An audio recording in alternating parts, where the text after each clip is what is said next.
एफडीएनं कल्याणमध्ये छापा टाकला, लाखोंचा औषध साठा जप्त केला। राज्यभरात सुरू आहे कारवाईचा धडाका। तुकाराम मुंडेंनी आता कुणाला दिला दणका? नियमांचं उल्लंघन कराल तर गाठ माझ्याशी आहे, तुकाराम मुंडेंनी जणू काही अशी तंबीच दिली आहे। असा कारवाईचा धडाका राज्यभरात सुरू आहे। अन्न व औषध प्रशासनानं हॉटेल्सवर कारवाई सुरूच ठेवली आहे, पण आता त्यांचा मोर्चा औषध साठ्यांकडे वळालाय। आयुक्त तुकाराम मुंडेंच्या आदेशानुसार मुंबईसह राज्यात काही ठिकाणी एफडीएनं छापे टाकले, ज्यात लाखोंचा औषध साठा जप्त करण्यात आलाय। यात कल्याणमध्ये असलेल्या प्रकाश पॉलिक्लिनिकवर अन्न व औषध प्रशासनानं मोठी कारवाई केली आहे। राज्यात इतर कोणत्या ठिकाणी मुंडेंनी कारवाईचा दणका दिलाय पाहूया। अन्न सुरक्षेसोबत औषध सुरक्षेला महत्त्व देण्यासाठी तुकाराम मुंडेंनी कठोर भूमिका घेतली आहे। राज्यात औषधांच्या गुणवत्तेबाबत आणि कायद्याच्या अंमलबजावणीसाठी अन्न व औषध प्रशासनानं धडक कारवाया केल्यात। यात नागपूर, कोल्हापूर, अकोला, मुंबई आणि कल्याण इथं एफडीएनं छापे टाकलेत।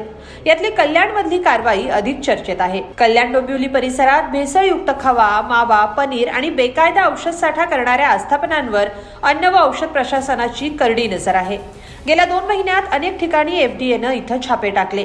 या प्रकरणांची चौकशी सुरू असतानाच पथकानं कल्याण पूर्वेतल्या खडेगोळवलीतल्या प्रकाश पॉलिक्लिनिकवर छापा टाकून 1,03,690 रुपयांचा विनापरवाना औषध साठा जप्त केलाय। एफडीएनं लाखो रुपये किमतीचा विनापरवाना औषध साठा ताब्यात घेऊन त्याचे नमुने आता तपासणीसाठी पाठवलेत।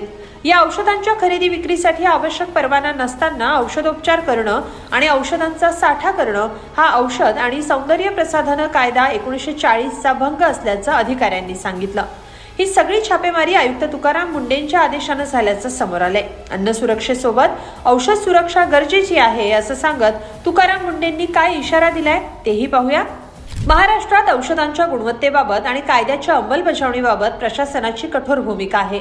चुकीच्या लेबलिंगची औषधं, विनापरवाना औषध व्यवसाय, गर्भपातासाठी वापरल्या जाणाऱ्या औषधांची बेकायदेशीर विक्री तसंच एनडीपीएस कायद्याचं उल्लंघन करणाऱ्यांविरुद्ध अन्न आणि औषध प्रशासनाच्या कारवाया अधिक प्रभावीपणे सुरू राहतील असा इशारा तुकाराम मुंडेंनी दिलाय।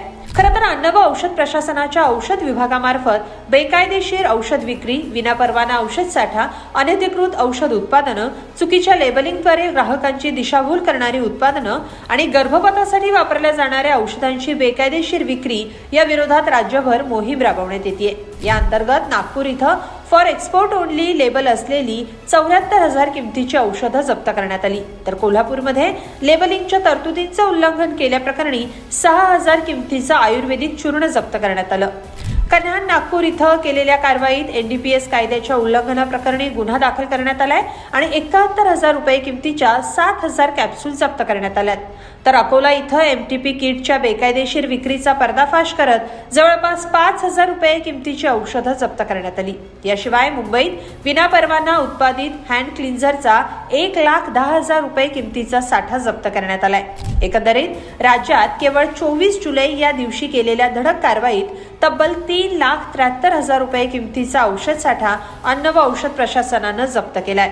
आयुक्त तुकाराम मुंडेंच्या या धडक कारवाईवरून विक्रेत्यांचे धाबे दणाणले असले तरी सामान्य जनतेतून या कारवाईचं स्वागत होत आहे। तुम्हाला या कारवाईबद्दल काय वाटतं? कमेंटमध्ये नक्की लिहा आणि lokmat.com ला सबस्क्राईब करा। धन्यवाद।